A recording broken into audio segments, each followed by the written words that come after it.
The sun was setting behind the motel, casting long shadows across the parking lot as I sat on the edge of the bed, staring at the divorce papers scattered across the table. Just a few days ago, my world had been normal, stable. Jessica and I had been married for 6 years, and while it wasn't always perfect, I never thought it would end like this. It started with something small, little changes that crept in slowly, like when she became more secretive with her phone, or how work trips seemed to last a bit too long. But what really hit me was finding out she was seeing someone else. I wasn't naive. After all, I'd seen plenty of men go through this, but when it happens to you, it's like being blindsided by a truck you didn't see coming. I couldn't stay. As much as I wanted to believe her when she said it didn't mean anything, the trust was shattered. I packed a bag and walked out the door without looking back.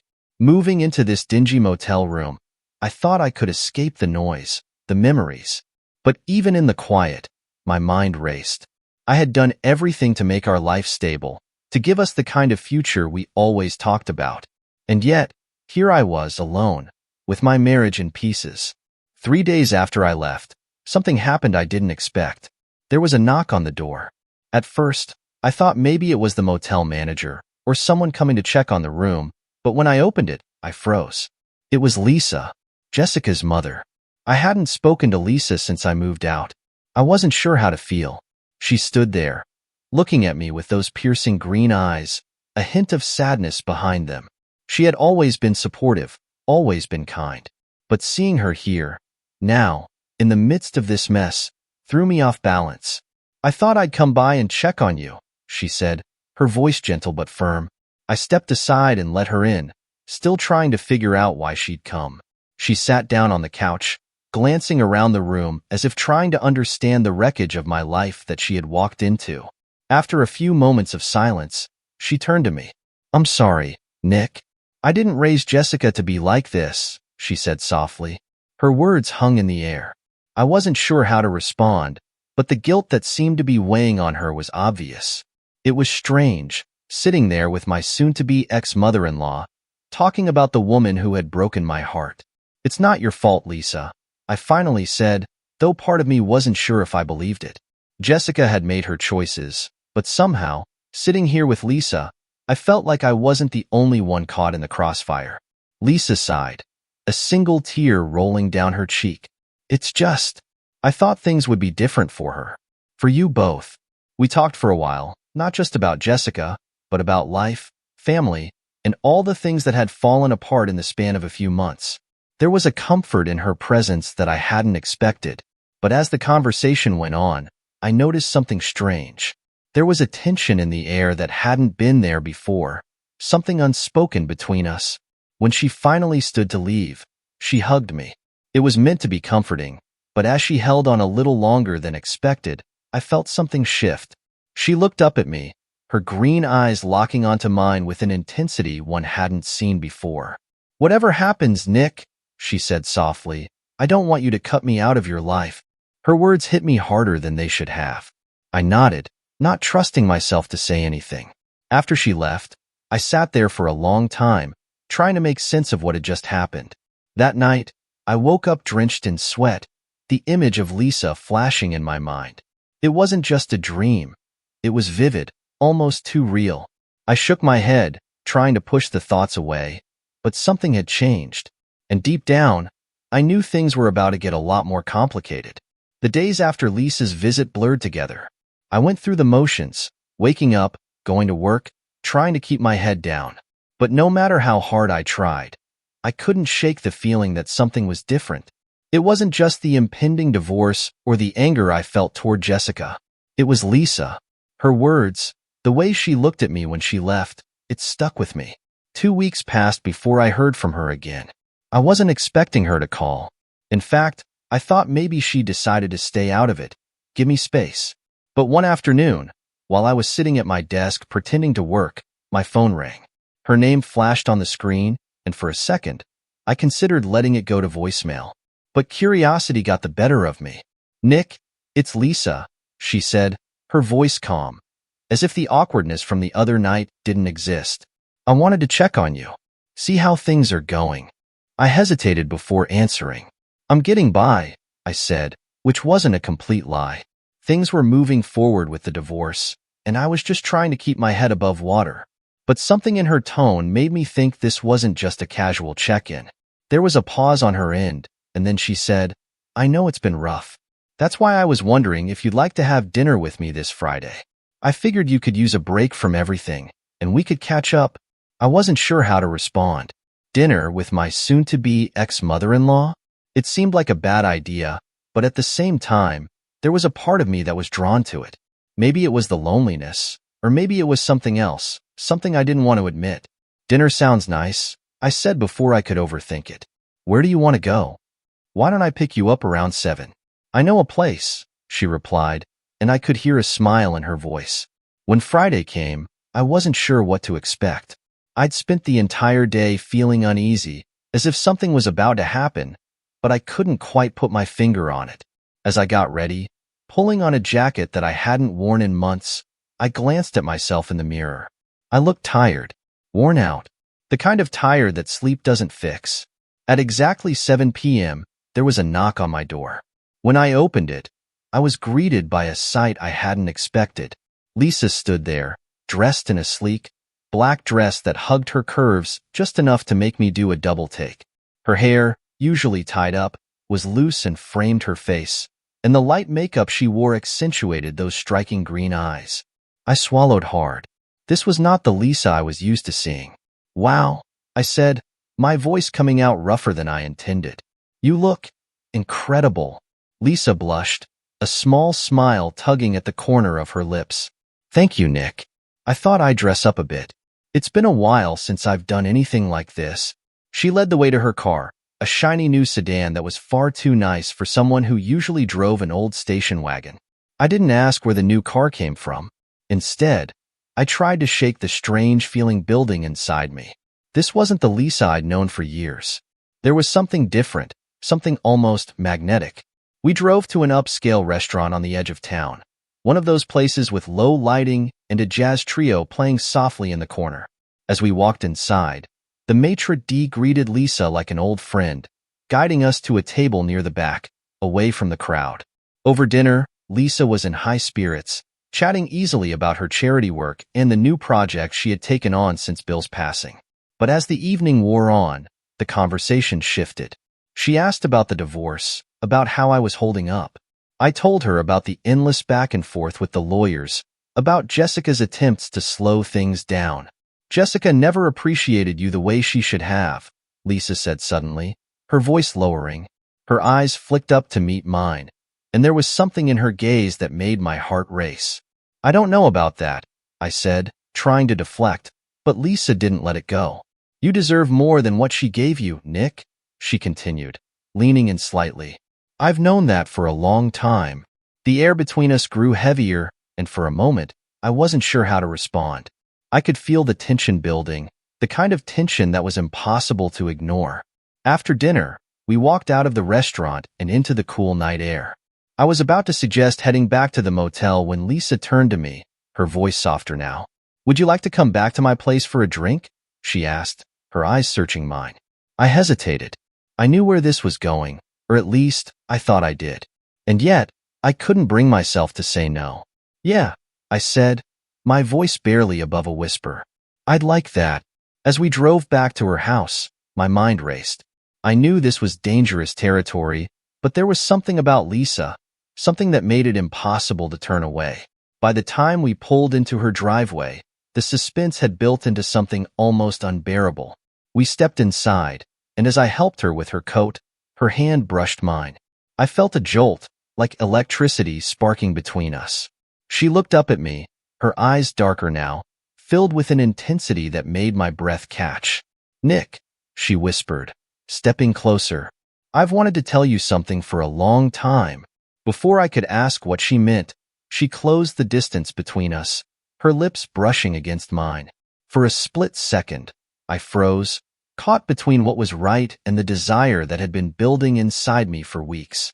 Then, I gave in. The kiss lingered, far longer than it should have, and in that moment, everything else disappeared. There was no motel room, no divorce, no Jessica. It was just Lisa and me, standing in her dimly lit hallway, our hands wandering, our breaths quickening. I could feel the heat radiating from her body as she pressed closer, her lips soft but insistent, and before I knew it, I was kissing her back. It felt wrong, and yet it felt inevitable. Lisa pulled away just slightly, her breath warm against my neck. "Nick," she whispered, her voice trembling. "I don't want you to regret this." I should have stopped. I should have taken a step back and walked away, but I couldn't. My head was spinning, caught up in a whirlwind of emotions I didn't fully understand. There was no turning back.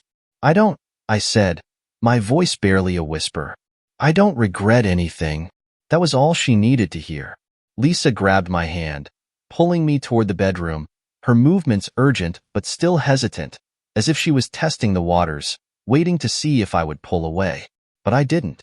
Instead, I followed her into the room, the door clicking shut behind us with a finality that sent a chill down my spine. We stood there for a moment, just staring at each other. The weight of what we were about to do hung heavy in the air, but there was no stopping it now. Lisa reached up, unbuttoning the first few buttons of her blouse, her fingers trembling. I swallowed hard, unsure of what to say, unsure of how to process everything that was happening. "I've never done anything like this," Lisa admitted, her voice barely above a whisper, her eyes locked onto mine. "Not with anyone else." Her confession caught me off guard, and for a moment, I hesitated. This wasn't just an affair. This wasn't just a one-time fling to ease the pain of my broken marriage. It was something else, something deeper, and it scared the hell out of me. "Are you sure?" I asked, my voice shaky, my heart pounding in my chest.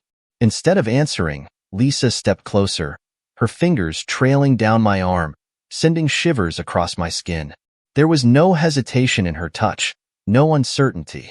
She was sure, and somehow, that certainty was what gave me the push I needed.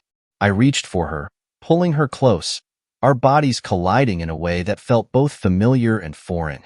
The last bit of restraint I had left evaporated as we fell into bed, tangled in sheets and emotions that neither of us were ready for. The night passed in a blur of heat and desire. I lost myself in her completely, forgetting where I ended and she began.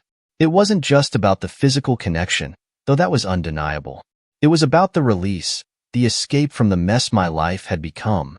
For a few hours, there was no betrayal, no guilt, just us, in a moment that was as intoxicating as it was dangerous. When it was over, we lay there in silence, the weight of what we had just done slowly settling in. Lisa rested her head on my chest, her fingers tracing lazy circles against my skin. I could feel her heart beating, steady and strong. And for the first time in weeks, I didn't feel completely lost. But as the room grew quieter, the reality of the situation began to creep back in. What had we done? How would this change things? The questions swirled in my mind, but I couldn't bring myself to ask them. Lisa shifted beside me, her voice breaking the silence. "Stay with me tonight," she whispered, her voice soft and vulnerable. "Please." There was a plea in her words, a desperation I hadn't expected, and for a moment, I wasn't sure what to say. Staying meant more than just sleeping next to her. It meant accepting that things between us had changed, that there was no going back. "I'll stay," I whispered back, pulling her closer.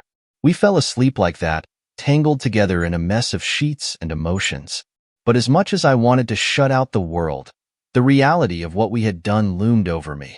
The guilt, the confusion, it all started to settle in as I lay there, listening to Lisa's steady breathing. I thought I'd wake up feeling regret, but instead, when the morning light streamed through the blinds, I felt something else. I couldn't quite place it, but it wasn't guilt. It was more like relief. For the first time since I had left Jessica, I felt like I wasn't completely alone. Lisa stirred beside me, her eyes fluttering open. She looked at me with a soft smile, her green eyes still hazy with sleep. "Good morning," she whispered, her voice warm and inviting. I smiled back, my hand instinctively reaching for hers. "Morning." For a few minutes, we just lay there, basking in the quiet morning, pretending the world outside didn't exist. But we both knew that couldn't last. The consequences of last night were waiting for us, whether we wanted to face them or not. "I should get going," I said eventually, sitting up and reaching for my clothes. I have a lot to figure out. Lisa sat up beside me, her hand resting on my arm. Nick, she said, her voice steady but laced with uncertainty. About last night. I froze, unsure of what she was about to say. I don't want you to feel pressured, she continued, her eyes searching mine. I don't expect anything from you. I just want to know if this meant something to you. The vulnerability in her voice took me by surprise, and for a moment, I didn't know how to respond. Did it mean something? Of course it did. But what exactly? I wasn't sure I had the answer to that.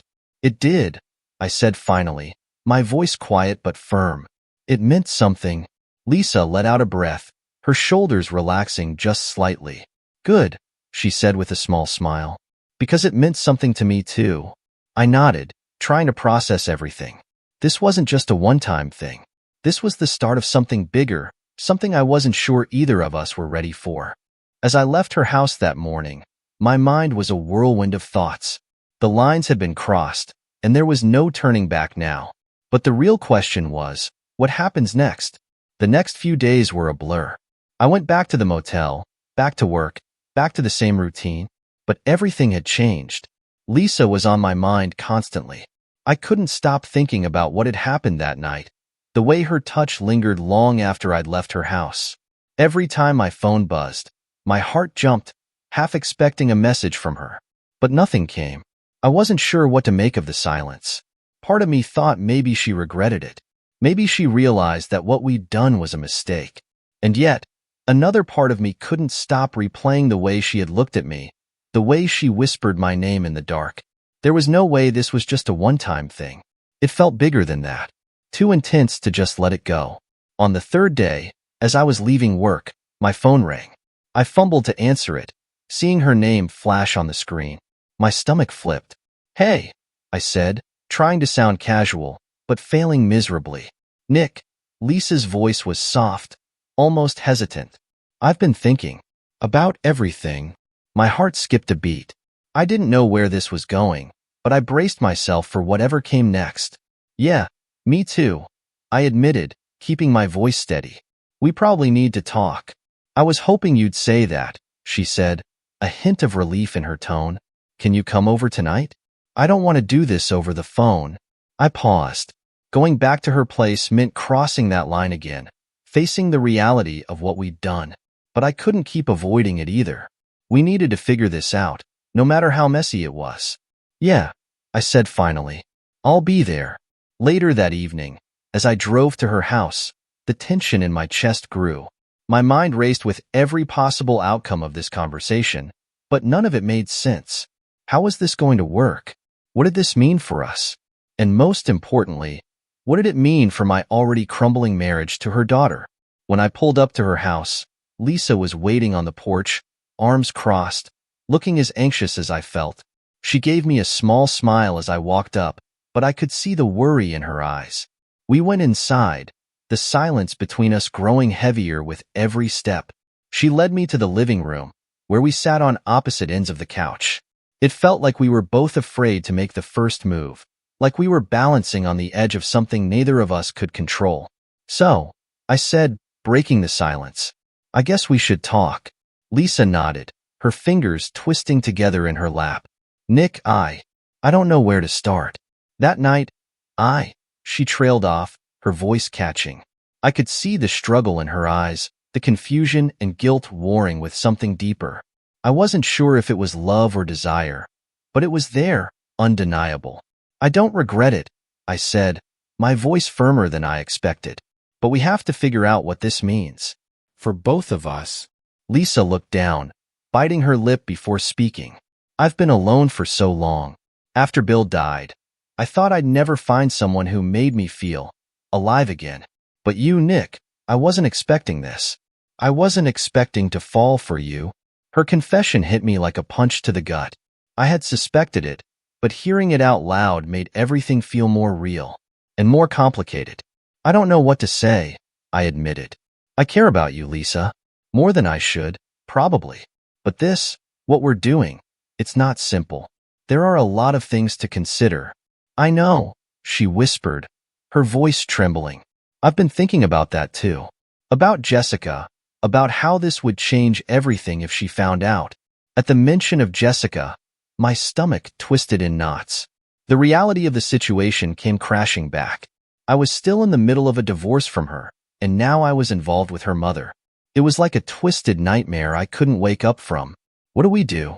Lisa asked, her eyes pleading with mine. I didn't have an answer. All I knew was that I didn't want to lose her, but I also didn't want to tear apart what was left of my life. The silence stretched between us, neither of us knowing how to untangle the mess we'd created. Finally, I stood up, pacing the room. We can't keep this a secret forever, I said, my voice thick with frustration. Jessica's going to find out eventually, and when she does... Lisa flinched, her eyes filling with tears. I know, she said, her voice barely above a whisper. But I can't help how I feel. I don't want to lose you. The vulnerability in her voice broke something inside me. I crossed the room, kneeling in front of her, taking her hands in mine. You're not going to lose me, Lisa. I promise. For a moment, we just stayed like that, her hands trembling in mine, our faces inches apart. I could feel the tension crackling between us, the pull that neither of us could resist. It was wrong, and yet, it felt like the only thing that made sense in this chaotic mess. And then, before I could think better of it, I kissed her. This time, it wasn't rushed or frantic. It was slow, deliberate, filled with all the things we couldn't say. She kissed me back, her fingers gripping my shirt as if holding on to something fragile, something she was afraid to lose. When we finally pulled apart, her forehead rested against mine, both of us breathing hard, lost in the moment. What now? She whispered, her voice trembling. I closed my eyes, trying to steady myself. I don't know, I admitted, but we'll figure it out. Together. The rest of the night passed in a blur. We didn't talk much after that. Instead, we found comfort in the silence, in the way our bodies seemed to understand each other better than our words ever could. It was messy, complicated, and completely out of control, but for that night, it was enough. The next morning, the weight of everything we had done settled into the pit of my stomach like a stone. I woke up with Lisa beside me, her head resting on my chest, her breath warm and steady. For a moment, everything felt peaceful, like maybe the world had forgotten about us and all the complications that came with what we were doing. But the moment didn't last. As soon as I stepped out of bed and into the cold morning air, reality came crashing back. The mess we had created was still there, looming over us like a dark cloud. Jessica was still in the picture, whether we liked it or not. And the truth was, we couldn't keep hiding this forever. Lisa was quiet as she made breakfast, the usual lightness in her step replaced by a tension I hadn't seen before. I watched her move around the kitchen, her hands working mechanically as she scrambled eggs and buttered toast. She didn't look at me once. Lisa, I said, my voice cutting through the silence. We need to talk. She froze for a second, then turned slowly, her eyes meeting mine. There was something in her expression that made my chest tighten. Fear, uncertainty, and maybe even a hint of regret. I know, she said softly, setting down the spatula. I've been thinking about it all night. I leaned against the counter, rubbing the back of my neck, unsure of how to start. We can't keep going like this, I said. It's not sustainable. Sooner or later, someone's going to find out. Lisa sighed, sitting down at the small kitchen table and motioning for me to join her. I could see the weight of it all pressing down on her, the way her shoulders slumped, the worry etched into her face. I know you're right, she admitted, her voice barely above a whisper. But I can't bear the thought of losing you, Nick. Not now. Not after everything. I sat across from her, my hands resting on the table between us. The fear in her eyes was raw, and I couldn't help but reach out, taking her hand in mine. You're not going to lose me, I said, my voice steady. But we need to figure out what this is. What we're doing. Lisa looked down at our hands, her fingers trembling slightly. It's just complicated, she murmured. I never imagined I'd feel this way. Not about you. There it was again, that vulnerability, that deep-rooted fear of being alone. I could feel it radiating off her in waves, and it made my heart ache. She had been through so much, first with Bill's death and now with Jessica's betrayal, and here I was, tangled up in her life in a way neither of us could have predicted. "I care about you, Lisa," I said, squeezing her hand gently. "But we can't keep pretending this is simple. If we're going to do this, really do this, then we need to be honest with each other. And with ourselves." Her eyes flicked up to meet mine, and for a moment, I saw the fear flicker into something else, determination. "What are you saying?" she asked, her voice barely above a whisper. I took a deep breath, knowing that this conversation was long overdue. "I'm saying that we need to decide if this is something real, because if it is, we can't hide forever. Sooner or later, we're going to have to face the consequences." Lisa's face paled at my words, and I could see the weight of what I was saying sinking in. She let out a shaky breath, her eyes glistening with unshed tears. "You're right," she whispered, her voice breaking. "But I'm scared, Nick. I'm scared of what will happen when Jessica finds out." I swallowed hard, the thought of Jessica finding out sending a chill down my spine. We were already on shaky ground with the divorce, but this would shatter everything. "She's going to hate me," Lisa continued, her voice trembling. "She's going to hate both of us." I wanted to tell her that it would be okay, that we would find a way to get through it. But the truth was, I wasn't sure. Jessica would be devastated, and there was no telling how she would react. But we couldn't keep pretending this wasn't happening. "Maybe," I said softly, "but we can't live our lives in fear of what might happen. If this, us, is real, then we have to face it head on." Lisa nodded, wiping away a stray tear with the back of her hand. I don't want to lose you." "You won't," I promised, reaching out to brush a strand of hair from her face. "But we need to figure out how to move forward." The rest of the day passed in a haze of uncertainty. We didn't make any big decisions, but we both knew that the clock was ticking. We couldn't hide forever, and the longer we waited, the worse it would be when the truth finally came out. That night, after I left Lisa's house and headed back to the motel, my mind wouldn't stop racing. I had thought leaving Jessica would be the hardest decision I'd ever make, but now, it felt like I was on the edge of something even more complicated, and it terrified me. I couldn't sleep, tossing and turning in the stiff motel bed, my thoughts spinning in 100 different directions. Every time I closed my eyes, I saw Jessica's face, first smiling, then angry, then hurt. I couldn't shake the image of her finding out about me and Lisa, the betrayal written all over her features.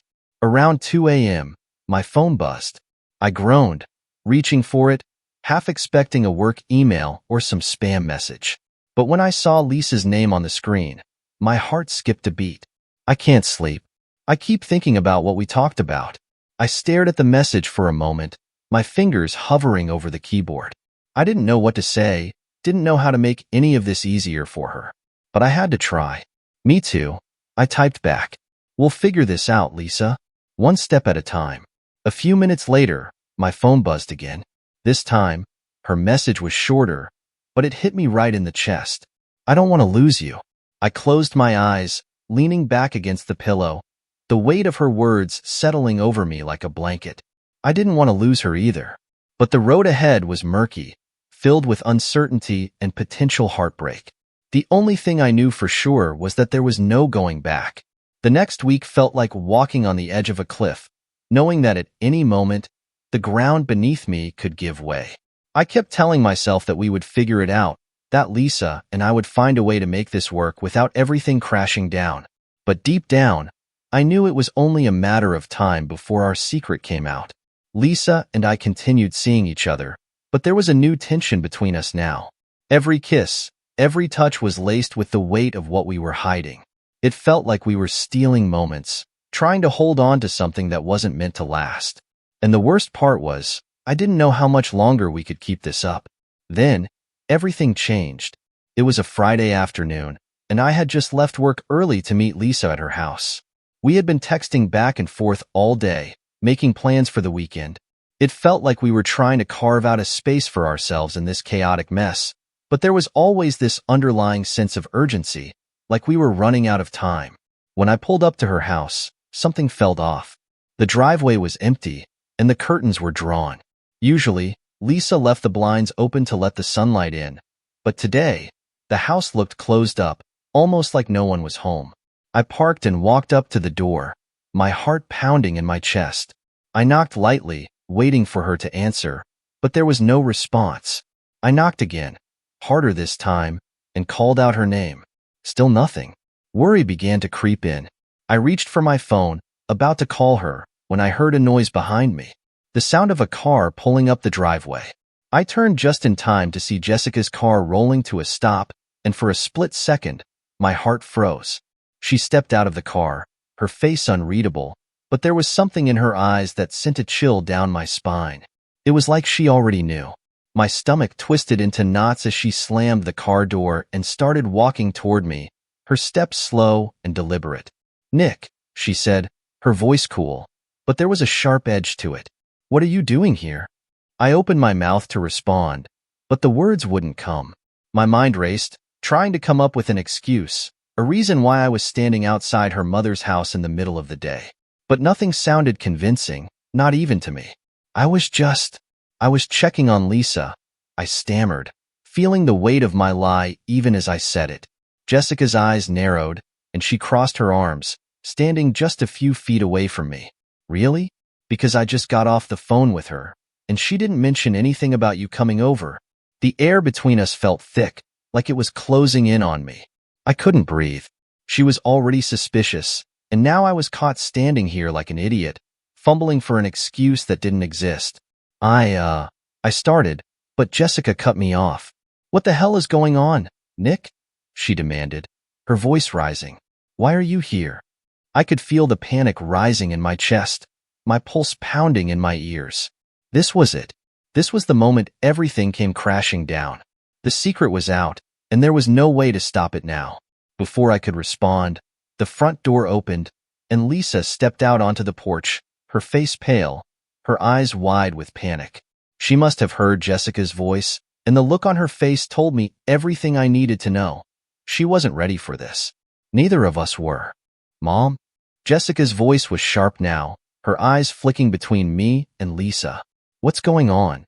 Lisa's hands shook as she stepped forward, her eyes pleading with me for help. But what could I say? How could we explain this? "Jessica, Lisa began, but her voice faltered. I could see the fear in her eyes, the same fear I felt every time I thought about this moment. The moment where the truth would tear everything apart. "What is this?" Jessica's voice cracked, and I could see the realization dawning on her face, the pieces of the puzzle falling into place. Her eyes darted from me to her mother, her face contorting with a mix of confusion, anger, and betrayal. "Tell me what's going on," she demanded, her voice shaking now. Lisa looked at me, her eyes pleading, but I knew there was no saving this. The truth was already out, hanging between us like a knife, ready to cut everything to pieces. "I'm sorry," Lisa whispered, her voice barely audible. "I didn't mean for it to happen like this." Jessica's face twisted in confusion for a split second, and then, like a flash of lightning, the anger hit. Her eyes widened, and she took a step back, shaking her head as if trying to make sense of what she was hearing. "Oh my God," Jessica whispered, her voice trembling. Are you serious? You're with him?" Her gaze snapped to me, her eyes filled with disbelief and fury. "Nick? My husband." I opened my mouth to speak, but nothing came out. The guilt was crushing, suffocating. I had no words, no excuses. There was nothing I could say that would make this better. Jessica's hands clenched into fists at her sides, her face red with rage. "You're disgusting," she spat, her voice trembling with fury. "Both of you." "Jessica, please," Lisa started. But Jessica wasn't listening. She turned on her heel, storming back toward her car, her movements sharp and filled with purpose. "Jessica, wait." I called after her, but it was no use. She was already getting into the car, slamming the door behind her. The engine roared to life, and before I could say another word, she peeled out of the driveway, tires screeching as she sped down the road. I stood there, frozen, my heart racing, my mind spinning. Lisa was beside me, her hands shaking as she watched her daughter's car disappear into the distance. I didn't mean for this to happen, she whispered, her voice cracking. I didn't want her to find out like this. I turned to her, my chest tight with guilt and fear. What do we do now? Lisa shook her head, tears welling up in her eyes. I don't know, she whispered, her voice trembling. I don't know. The silence after Jessica drove away was deafening. Lisa and I stood there, frozen in the aftermath of what had just happened, neither of us knowing what to say or do next. My mind was a blur of guilt, fear, and confusion, and all I could think about was the look on Jessica's face. The shock, the anger, the betrayal. It was worse than I had imagined. Lisa's hands trembled as she wiped away the tears streaming down her face. She looked so small, so broken in that moment, and it killed me to see her like this. But what could I do? The truth was out, and there was no fixing this. Not now. Not ever. We need to talk to her, I said, my voice shaky, unsure of what to do. We need to explain. Lisa shook her head, her eyes wide with fear. Explain what, Nick? What can we say that will make this better? She hates us. I could see it in her eyes. I ran a hand through my hair, my chest tight with the weight of the situation. Lisa was right. There was nothing we could say that would undo what had happened. Jessica had every right to be furious, every right to feel betrayed. But the thought of losing everything, of losing Lisa now, after everything we had been through, was unbearable. She's going to tell everyone, Lisa whispered, her voice trembling.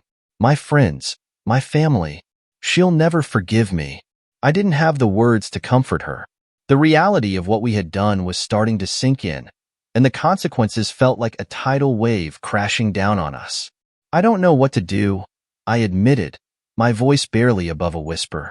Lisa sat down on the porch steps, burying her face in her hands. She was crying, soft, heartbreaking sobs that made me feel even more helpless. I wanted to reach out, to hold her, to tell her it would be okay. But I couldn't, because it wasn't okay. We had crossed a line, and now we were paying the price. I didn't mean for this to happen, Lisa said through her tears. I didn't want to hurt her. I sat beside her, my heart heavy with guilt. Neither did I. We sat there in silence for what felt like hours, the weight of everything pressing down on us. I kept replaying the scene in my head, Jessica's face, the way she had looked at us like we were strangers, like she didn't know us at all.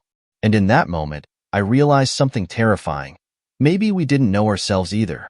Lisa wiped her eyes, taking a deep, shaky breath. She's going to tell Bill's family. They'll never look at me the same again. Hearing his name hit me like a punch to the gut. Bill, her late husband, a man I had never met but who had been a good man, by all accounts. I hadn't thought about him much during all of this, but now, the weight of his absence was impossible to ignore. Lisa turned to me, her eyes red and swollen from crying. What do we do now, Nick? How do we move forward? I wished I had an answer, but I didn't. All I knew was that I didn't want to lose her. Despite everything, despite the mess we had made, I couldn't imagine walking away from her now. But the reality of our situation was suffocating, and I didn't know how we could possibly come out of this intact. We take it one step at a time, I said finally, though even I wasn't convinced by my own words. We'll talk to Jessica, try to explain. Maybe she'll understand eventually. Lisa let out a bitter laugh, shaking her head. You don't know her like I do. She'll never forgive us. And honestly, I don't blame her. The guilt in her voice was palpable, and I felt it too. We had betrayed Jessica in the worst possible way, and now we were paying for it. I don't want to lose you, I said quietly, my voice thick with emotion. But I don't know how we can fix this. Lisa looked at me, her eyes filled with sorrow. Maybe we can't. Her words hung in the air like a death sentence, and for a moment, I wondered if this was the end. Maybe it was too much, too complicated, too messy to ever work. Maybe we had crossed a line that couldn't be uncrossed. But then Lisa reached for my hand, her fingers trembling as they intertwined with mine. I don't want to lose you either, she whispered. But I'm scared, Nick. I'm scared of what's going to happen. I squeezed her hand, trying to find some small sliver of comfort in the chaos. We'll get through this, I said, though I wasn't sure I believed it. We'll figure it out. The next few days were agonizing. Jessica didn't call, didn't text, didn't show up. The silence was unbearable. Lisa and I spent most of our time together, but the tension between us was always there, lurking just beneath the surface. We didn't talk about what had happened, didn't talk about Jessica or what would come next. We were both too scared to face it. Then, one evening, just as the sun was beginning to set, my phone buzzed. It was Jessica. My heart jumped into my throat as I stared at the screen, unsure of what to do. I glanced over at Lisa, who was sitting beside me on the couch, lost in her thoughts. She didn't notice the message, but I could feel the weight of it pressing down on me. "We need to talk." That was all the message said, but it was enough to send my heart racing. I knew this was it, the moment everything would come crashing down. The conversation I had been dreading. "Jessica texted me," I said quietly, my voice barely audible. Lisa's head snapped up, her eyes wide with fear. "What did she say?" I held up my phone, showing her the message. Lisa's face drained of color, and she sat back against the couch, her hands shaking. "You need to talk to her," she said, her voice trembling. "We can't keep hiding from this." I nodded, my throat tight with anxiety. She was right. I had to face this, no matter how terrifying it was. I couldn't keep running from the mess we had made. I stood up, grabbing my keys.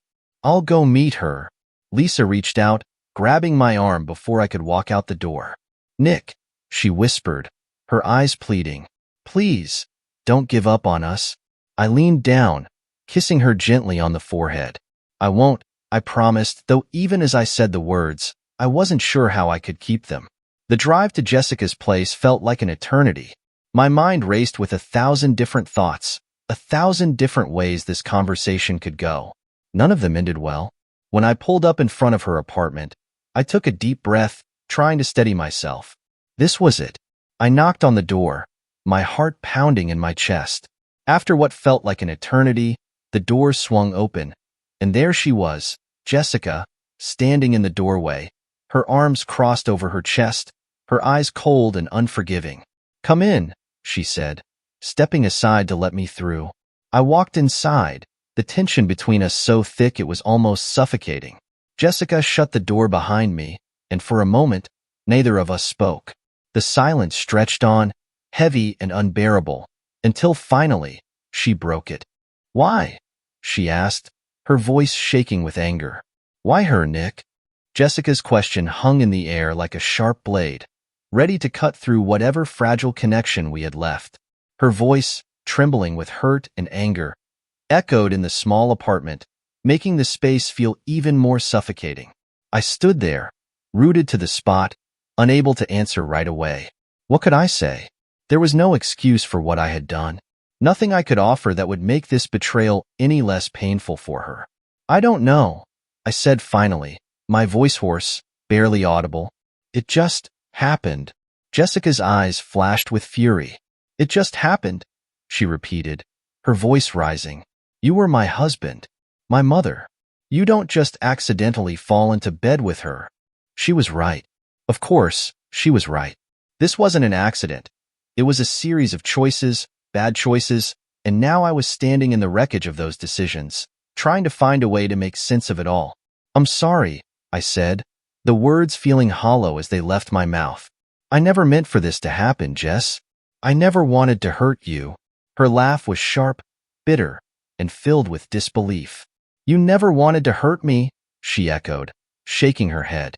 "Well, congratulations, Nick. You did. You hurt me more than I thought was even possible." I swallowed hard, feeling the weight of her words pressing down on me. There was no coming back from this, no way to undo the damage. All I could do was stand there, helpless, as Jessica let her anger and pain pour out. "How long?" she demanded, her voice cracking. "How long have you been seeing her?" I hesitated, the truth sticking in my throat. I knew that no matter how I answered, it wouldn't make this any better. But I couldn't lie. Not anymore. "A few months," I admitted, my voice barely a whisper. Jessica's face crumpled, the last shred of composure she had been holding onto slipping away. She turned away from me, her shoulders shaking as she tried to hold back the sobs that threatened to break through. I wanted to reach out, to comfort her, but I knew that was the last thing she wanted. I had no right to be the one to ease her pain. Not after everything I had done. I trusted you, she whispered, her voice thick with tears. I loved you, Nick. And you ruined everything. The guilt was unbearable, crushing me from the inside out. I had ruined everything. The life we had built together, the trust she had in me. It was all gone, shattered beyond repair. I'm sorry, I said again, knowing how inadequate it was. I know that doesn't fix anything, but I am. I'm so sorry. Jessica turned back to face me, her eyes red and swollen from crying. But there was a fire in them now, a cold, hard anger that cut right through me. Sorry doesn't mean anything anymore, Nick, she said, her voice steady but filled with rage. You made your choice. You chose her over me, over us. So don't stand there and tell me you're sorry. I opened my mouth to respond, but she cut me off, her hand raised as if to stop me from saying another word. I don't want to hear it, she said firmly, her voice shaking with emotion. I don't want your apologies. I don't want your excuses. I just want you gone. Her words hit me like a punch to the gut, but I knew they were coming. There was no way she would forgive me for this. I had crossed a line that couldn't be uncrossed.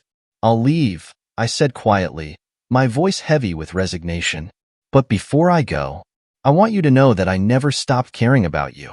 I never wanted things to end like this. Jessica's expression didn't soften. If anything, her anger seemed to harden further, like a wall she was building between us. I don't care, Nick, she said coldly. I don't care what you wanted. You destroyed everything, and there's no fixing it. So just leave. The finality of her words hit me hard, but I knew she was right. There was no fixing this. No going back. The life we had shared was over, and I was the one who had destroyed it. Without another word, I turned and walked toward the door, my heart heavy with the weight of everything I was leaving behind. As I reached for the handle, I paused, glancing back at Jessica one last time. But she didn't look at me. She stood there, her arms wrapped around herself, staring at the floor, lost in the pain I had caused. And then, I left. The drive back to the motel felt surreal. My mind was spinning, my emotions raw and exposed. I had known this moment was coming, but now that it had happened, I wasn't sure how to process it. The finality of it. The reality that Jessica and I were truly over. When I got back to the motel, I found myself sitting in the car for a long time, staring at the steering wheel, trying to piece together the broken fragments of my life. I had ruined my marriage, betrayed the woman I had once promised to love forever, and now I was standing at the edge of something unknown, something I wasn't sure I could face. My phone buzzed, pulling me out of my thoughts. It was Lisa. Are you okay? Did you talk to her? I stared at the message for a long time before responding. My heart felt heavy, torn between what I had just lost and what I still had with Lisa. But even that felt uncertain now. Everything felt uncertain. Yeah, we talked. I typed back. It's over. Her response came almost immediately. I'm so sorry, Nick. I know this is hard. Do you want to come over? For a moment, I considered it. The thought of being with Lisa, of finding some comfort in her arms, was tempting. But something inside me hesitated. Everything had become so complicated, so messy, and I wasn't sure if being with her right now was the right answer. Not after everything that had just happened. Not tonight. I typed back, my fingers shaking slightly as I pressed send. I need some time to think. I didn't know what the future held for me, for Lisa, for the mess we had created. All I knew was that my life had been turned upside down, and there was no going back. No fixing the damage that had been done. For the first time in weeks, I was truly alone. It took weeks for the dust to settle. Jessica and I finalized the divorce, and although she barely spoke to me during the proceedings, her silence said more than words ever could. The trust between us was shattered beyond repair, and I knew that no matter how much time passed, things would never be the same. Lisa and I stayed in touch, but our relationship was strained. The guilt, the confusion, it all weighed heavily on us, and neither of us knew how to move forward. There were moments when I thought about ending things with her, about walking away before we caused even more damage. But every time I tried to distance myself, I found myself pulled back to her. We were both broken, in our own ways. And maybe that was why we clung to each other. But the road ahead was murky, filled with uncertainty. I didn't know if we could ever truly be together without the shadow of guilt looming over us. One evening, months after everything had come crashing down, Lisa and I sat on her porch, watching the sun set over the trees. The silence between us was comfortable, but there was still an unspoken tension in the air, the weight of all the things we hadn't said. "I don't know what's going to happen," Lisa said quietly, breaking the silence. "But I want to try. I don't want to lose you." I looked at her, feeling the familiar pull of emotions I hadn't fully dealt with. I cared about Lisa, deeply, but I wasn't sure if love was enough to overcome everything we had been through. "Neither do I admitted. "But it's not going to be easy." Lisa nodded, her fingers brushing against mine. "I know, but we've come this far, haven't we?" We had, and maybe that was enough. For now.